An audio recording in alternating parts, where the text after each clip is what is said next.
तो अब चलते हैं स्रोतसों के रूप पर। चरकाचार्य कहते हैं कि स्रोतसों के जो रूप हैं वो अपने धातु के समान रंग रूप वाले हैं। मतलब जैसे मांस व स्रोतस है तो रेडिश ब्राउन होगा, रक्त व स्रोतस है तो रेड होगा, रस व स्रोतस है तो वो वाइट होगा। तो अपने धातुओं के समान रंग रूप वाले स्रोतस होते हैं। स्थूल होते हैं या अणु होते हैं, मतलब सेल्यूलर लेवल पे या मैक्रो लेवल पे। और लंबे या वृत्त, गोल या लंबे, लता के समान फैले हुए होते हैं। गोल या लंबे, लता के समान फैले हुए होते हैं। अब स्रोतसों के रूप हमको क्लिनिकली जानना जरूरी नहीं है, क्योंकि हम क्लिनिकली किसी पेशेंट को चीर फाड़ करके उसके स्रोतस नहीं देखते। लेकिन स्रोतसों के रूपों का भी चरकाचार्य ने वर्णन किया हुआ है। अब यहाँ से जो भी श्लोक आएंगे, अगर आप इनको बाय हार्ट करेंगे तो वो ज़्यादा अच्छा होगा, because these are both important for exam also and clinical practice also. तो स्रोतोदृष्टि के सामान्य लक्षण बताए हैं चरक ने। मतलब नॉर्मल कोर्स में किसी भी स्रोतस में ख वैगुण्य आने के कारण या लक्षण क्या होते हैं। तो उन्होंने कहा कि अति प्रवृत्ति संगो वा सिराणाम ग्रंथोऽपि वा विमार्गगमनम च अपि स्रोतसाम दुष्टि लक्षणम। नम है वो, नम वो नहीं है लास्ट का। स्रोतसाम दुष्टि लक्षणम। अति प्रवृत्ति मतलब स्रोतस का जो भाव है उसका ज्यादा निर्माण होना अति प्रवृत्ति है। जैसे मेद व स्रोतस है, तो मेद व स्रोतस में मेद का ज्यादा निर्माण होना अति प्रवृत्ति है।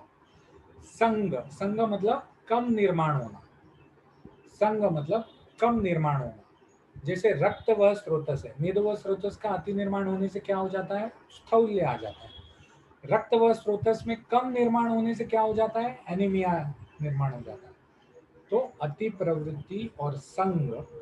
सिराणाम ग्रंथि, सिरा मतलब पाथ, तो उसके पाथ में कहीं ग्रंथयो अपि, ग्रंथयो मतलब कहीं ब्लॉकेज आ गया, तो कहीं ब्लॉकेज आ गया।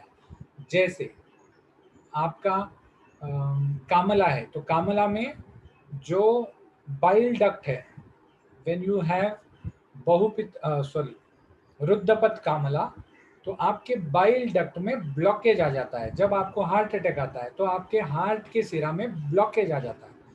तो ये ब्लॉकेज आना, सिराणाम ग्रंथि मतलब ब्लॉकेज, सिरा में ग्रंथि रूप कोई ब्लॉकेज उत्पन्न हो जाना। और लास्ट उन्होंने बोला विमार्ग गमनम। विमार्ग गमनम मतलब अपना स्थान छोड़ के दूसरे स्थान में चले जाना। जो उसका नॉर्मल पाथ है या नॉर्मल उस भाव का पंथ है, मार्ग है, उसको छोड़ के दूसरे जगह पर चले जाना। जैसे वापिस से यहाँ पर आप रुद्धपत कामला का उदाहरण दे सकते हैं कि रुद्धपत कामला में जो पित्त आमाशय सॉरी ग्रहणी में आना अपेक्षित है, ड्यूोडेनम में आना अपेक्षित है, वो वहां पर ब्लॉकेज आने की वजह से अलग जगह चला जाता है, ब्लड में घुस जाता है। जैसे किडनी फेलियर में क्या हो जाता है, किडनी फेलियर में मूत्र व स्रोतस में यूरिया जो है, वो यूरिया यूरिन में उतरना अपेक्षित है, लेकिन वो यूरिन में नहीं उतरता। कोई ब्लॉकेज नहीं रहता, लेकिन वो यूरिन में नहीं उतरता, वो ब्लड में ही रह जाता है। तो दैट इज विमार्ग गमनम, अपना नॉर्मल पाथ छोड़ देना। तो स्रोतस दृष्टि के 4 सामान्य लक्षण बताए हैं उन्होंने। अति प्रवृत्ति, संग, सिरा ग्रंथि मतलब ब्लॉकेज, और विमार्ग गमन। ठीक है, यहां तक किसी को कोई डाउट? अब स्रोतोदृष्टि के सामान्य कारण बताए हैं। स्रोतोदृष्टि के विशेष कारण उन्होंने अलग से आगे बताए हैं स्रोतस में, लेकिन ये सामान्य कारण है, जनरल रीजंस फॉर दृष्टि। आहारश्च विहारश्च यस्यात् दोष गुणैः समः सॉरी धातु भी विगुणश्च अपि स्रोतसाम सप्रदूषकः। मतलब मेजर स्रोतोदृष्टि के लक्षण कहाँ आते हैं, आहार विहार में सम विषम दोष जो हैं उनके गुण से आते हैं। सामान्य स्रोतोदृष्टि के लक्षण आहार विहार में, मतलब वृद्धि समान ही सर्वेशम वाला सिद्धांत। कि कोई चीज अंदर शरीर में कोई चीज को बढ़ा देगी, कोई शरीर चीज को कम कर देगी। तो इस आहार विहार से धातुओं में विकृति आ जाती है, जिससे उसके स्रोतस जो हैं वो विकृत हो जाते हैं या स्रोतसों में दुष्टि हो जाती है। ठीक है, कहीं अभी तक किसी को कोई प्रॉब्लम? आप कभी भी लेक्चर के बीच में भी अपना डाउट क्लियर कर सकते हैं। स्रोतसों की संख्या हमने कितनी बार पढ़ी होगी फर्स्ट ईयर से? प्राण वह, उदक वह, अन्न वह, ये 3 वह वाले स्रोतस हैं जो मेन है। उसके बाद 7 धातुओं के स्रोतस, रस वह, रक्त वह, मांस वह, मेद वह, अस्थि वह, मज्जा वह, शुक्र वह, और 3 मलों के स्रोतस, मूत्र वह, पुरुष वह और स्वेद वह। तो इस प्रकार से 7 धातु, 3 मल, 10 और प्राण वह, उदक वह, अन्न वह, ऐसे 13 स्रोतस चरक ने बताए हैं। मगर चरक ये भी कहते हैं कि ये जो स्रोतस हैं ये इंद्रिय गम्य हैं, हमको दिख जाते हैं। इन स्रोतसों को छोड़ के बाकी भी अनेक भाव हैं शरीर में जो अगोचर हैं, दिखते नहीं हैं, समझ में नहीं आते, लेकिन कार्यरत है। कार्यरत का मतलब दे आर फंक्शनल। जैसे मन का भी स्रोतस है, त्वचा में भी स्रोतस है, मतलब संवेदना का। तो अलग अलग प्रकार के स्रोतस हैं जो कार्यरत हैं लेकिन जो अगोचर हैं, इसीलिए हमने इनको इसमें नहीं गिना।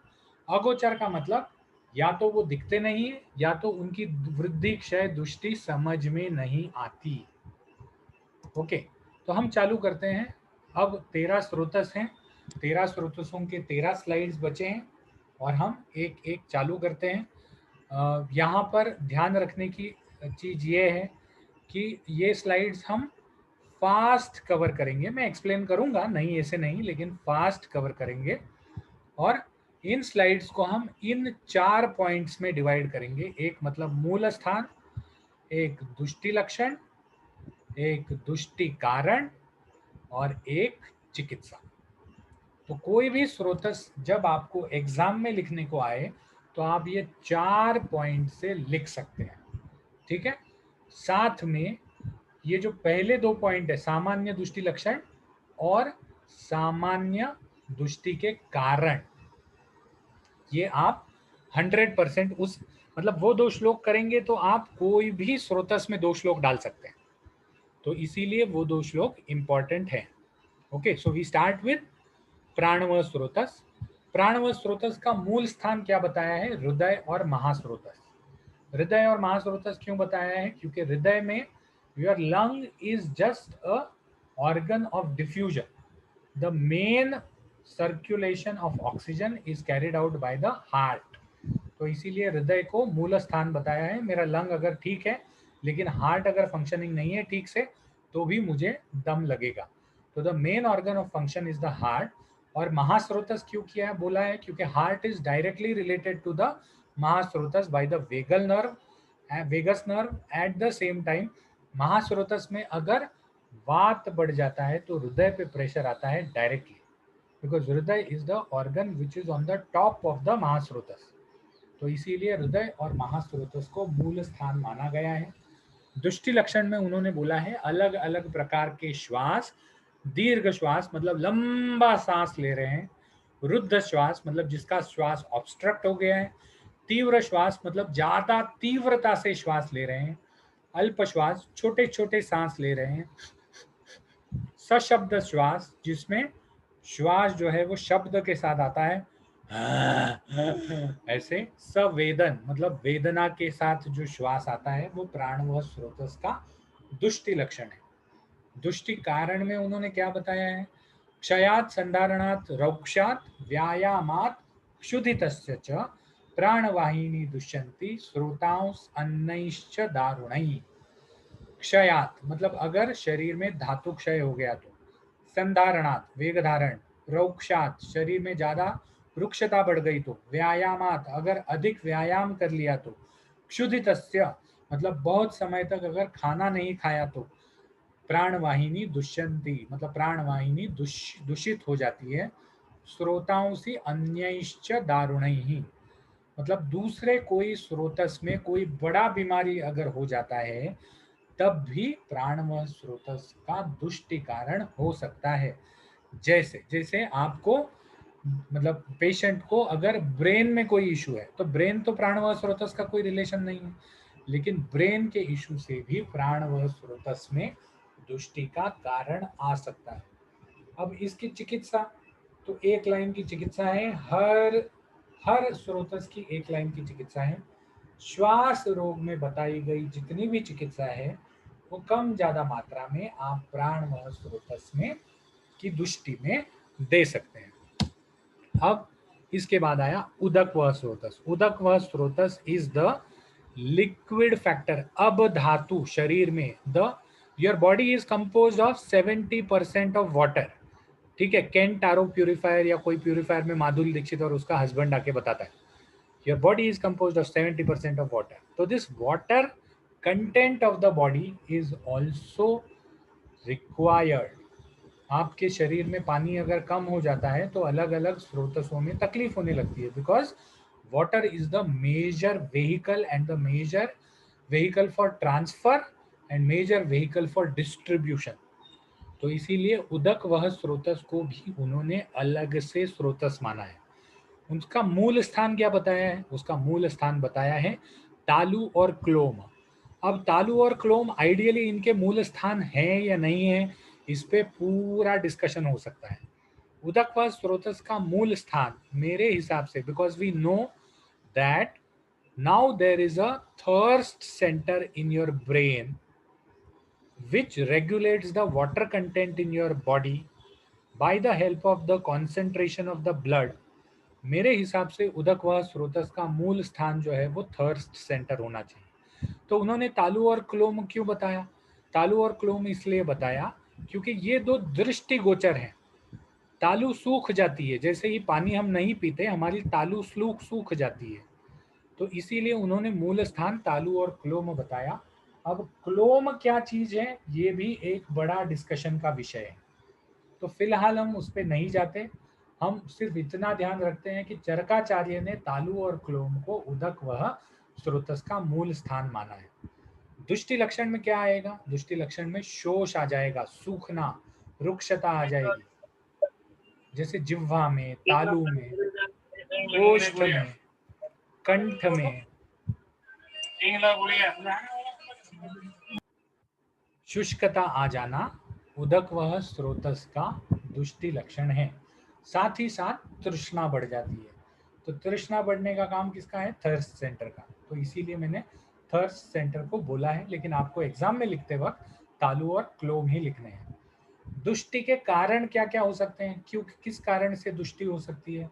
तो उन्होंने बोला है औष्ण्यात, आमात, भयात, पानात, अतिशुष्कान्न सेवनात, अम्बुवाहिनी दुष्यंती, तृष्णायाश्च अतिपीड़नात्।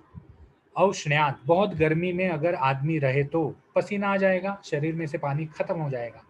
आमात भयात, आम ज्यादा हो जाएगा तो, या भय ज्यादा हो जाएगा तो, भय आता है तो भी पसीना आता है, शरीर ठंडा हो जाता है, सर्कुलेशन होना नहीं होता, तो भय की वजह से भी अम्बुवाहिनी दुष्यंती मतलब दुष्ट हो सकती है। इसीलिए जो डर के भाग के आता है घर पे भूत वगैरह के लिए, उसको हम क्या कहते हैं? बैठ पानी पी। क्यों? क्योंकि अम्बुवाहिनी उसकी दुष्ट हो गई है। अति शुष्कान्न सेवनात्, पानात मतलब ज्यादा मद्यपान करने से, मद्यपान करने से भी उदक वाहिनी दुष्ट हो सकती है। अति शुष्कान्न सेवनात् मतलब ज्यादा शुष्क अन्न खाने से भी हो सकती है। और तृष्णायाश्च अतिपीड़ना, ज्यादा तृष्णा होने या तृष्णा का अवरोध करने से भी हो सकती है। यहाँ पर चिकित्सा जो है वो श्वास रोग नहीं, तृष्णा रोग, मैंने गलती से टाइप किया है, तृष्णा रोग में बताई गई जो चिकित्सा है उसको उदक वह स्रोतस में करते हैं। यहाँ डिस्कनेक्ट हो जाएगा, please reconnect again, I will wait for 5 minutes.